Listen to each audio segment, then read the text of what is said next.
আসসালামু আলাইকুম ওয়া রাহমাতুল্লাহ। প্রিয় শিক্ষার্থী, আশা করছি সবাই অনেক অনেক ভালো আছেন। আজকে রাইট ফর্ম অফ ভার্বের একটা রুল নিয়ে কথা বলার চেষ্টা করবো। আসেন দেখা যাক কিছু শেখা যায় কিনা। আচ্ছা, প্রশ্নটা সমাধানের পূর্বে একটা কথা বলে রাখি। দেখেন, আপনি এটা শুনেছেন হয়তো, ইট ইজ নো ইউজ, এরকম একটা বিষয় শুনেছেন কিনা খেয়াল করেন। It is no use, it is no use, it is no use, অথবা ইট ইজ নো গুড। হ্যাঁ, ইট ইজ নো ইউজ অথবা ইট ইজ নো গুড। এই দুইটার মানে যদি বলতে যাই তাহলে এই দুইটার মানে দাঁড়ায় কোনো লাভ নেই, ইউজলেস, একদম বৃথা। তাহলে ইট ইজ নো ইউজ অথবা ইট ইজ নো গুড, এগুলার মানে হচ্ছে একদম বৃথা, কোনো লাভ নেই। এই দুইটার পরে সাধারণত পার্টস অফ স্পিচের দিক থেকে যদি বলতে যাই যে এরা পার্টস অফ স্পিচ ডিমান্ড করে হচ্ছে নাউন। কি ডিমান্ড করে? নাউন। এদের পরে নাউন বসাতে হয়, অথবা এদের পরে কি বসাতে হয়? জেরান বসাতে হয়। কি বললাম?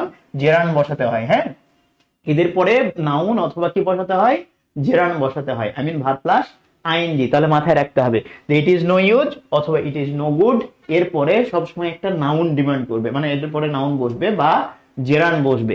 ওকে, ফাইন। তাহলে আমরা এটার মানে একটু এটা দিয়ে একটা বাক্য শিখে ফেলি। ধরেন আমি বললাম যে তার সাথে কথা বলে কোনো লাভ নেই, এই কাজটা করার চেষ্টা করে কোনো লাভ নেই। এরকম অর্থ যখন দিবে বা এরকম বাক্যগুলো যখন আসবে তখন আমরা এভাবে বলতে পারি যে দেখেন, it is no use, it is no use. দেখেন আমি যদি বলি টকিং, খেয়াল করেন, টকিং টু হিম অথবা হার, যাই বলেন না কেন, তার সাথে কথা বলে লাভ নেই।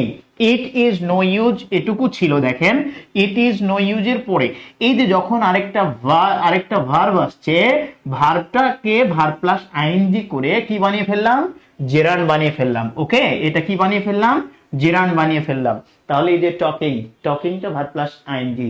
আচ্ছা, এই যে এরপরে আমি যদি বলি যে এটা করার চেষ্টা করে কোনো লাভ নেই, তাহলে এভাবে বলতে পারি না? দেখেন তো, it is no good, it is no good, try থেকে কি হবে? ট্রাইং। হ্যাঁ, ট্রাইং টু ডু। হ্যাঁ, এটা করার জন্য কোনো চেষ্টা করে লাভ নেই। দেখেন, ইট ইজ নো গুড ছিল, নো গুডের পরে কি ডিমান্ড করে? নাউন ডিমান্ড করে। এই নাউন ভার্বটাকে নাউন বানালাম ভার্ব প্লাস আইএনজি করে, আই মিন এইটাকে কি বানিয়ে দিলাম? জেরান বানিয়ে দিলাম। তাহলে মাথায় রাখতে হবে ইট ইজ নো গুড অথবা ইট ইজ নো ইউজ, এরা সদা সর্বদাই ব্যর্থ, কোনো লাভ নেই, এরকম অর্থে ব্যবহৃত হয়। এবং এদের পরে সবসময় কি বসে? জেরান বা ভার্ব প্লাস আইএনজি। এবং যদি বলি তাহলে পার্টস অফ স্পিচের দিক থেকে নাউন। ওকে, আচ্ছা আসেন তাহলে খেয়াল কি শিখলাম তাহলে? যে এদের পরে ভার্ব প্লাস আইএনজি বসে। কি বসে? এদের পরে ভার্ব প্লাস আইএনজি বসে। ওকে, যেটাকে আমরা নাউন বলতে পারি। হ্যাঁ, আচ্ছা আসেন দেখা যাক ইট ইজ নো ইউজ। এটা বিগত বছরের একটা প্রশ্ন, খেয়াল করেন।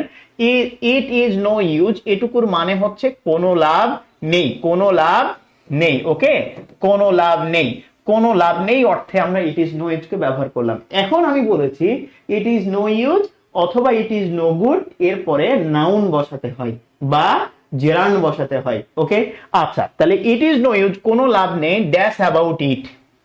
এখন দেখা যাক অর্থটা বলতে চাচ্ছে, হয়তো অপশন দেখে বোঝা যাচ্ছে যে এই বিষয়টা নিয়ে চিন্তা করে কোনো লাভ নেই, উত্তেজিত হয়ে কোনো লাভ নেই। তাহলে এই যে দেখা যাক, আসেন তাহলে নাউন, এটা নাউন না। নাউন কি?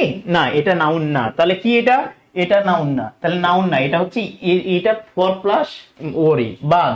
এটা দেখেন শুধু ভার্ব না, এটাও নাউন না। ওকে, এটা টু প্লাস ভার্বের বেস ফর্ম, যেটাকে আমরা ইনফিনিটিভ বলি, তাহলে এটাও বাদ। তাহলে উত্তর কোনটা হবে বলেন? উত্তর কি হবে? ওয়ারি।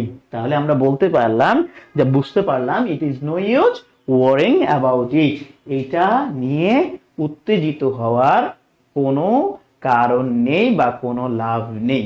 কেমন? তাহলে কোনো লাভ নেই অর্থে আমরা ইট ইজ নো গুড অথবা ইট ইজ নো গুড অথবা ইট ইজ নো ইউজ ব্যবহার করব। এবং ওর পরে যদি কোনো সময় কোনো পার্টস অফ স্পিচ আমি দিতে চাই তাহলে আমাকে নাউন দিতে হবে। কি দিতে হবে? নাউন দিতে হবে। তাহলে কোনো ভার্ব যদি এসে বসার চেষ্টা করে, তো ভার্ব তো আর নাউন হতে পারে না, ওকে নাউন বানাতে হয়। কি দিয়ে নাউন বানাবো? Verb plus ING. তাহলে সহজভাবে বুঝে ফেললাম ইট ইজ নো ইউজ অথবা ইট ইজ নো গুড এর পরে ভার্ব প্লাস আইএনজি বসাতে হয় বা নাউন বসাতে হয়। এখন যে কোনো প্রশ্ন আসলে আমার মনে হয় আপনি খুব ভালো করে পারবেন। এই পর্যন্ত ভালো থাকেন, সুস্থ থাকেন, আবার দেখা হবে অন্য কোনো ভিডিওতে।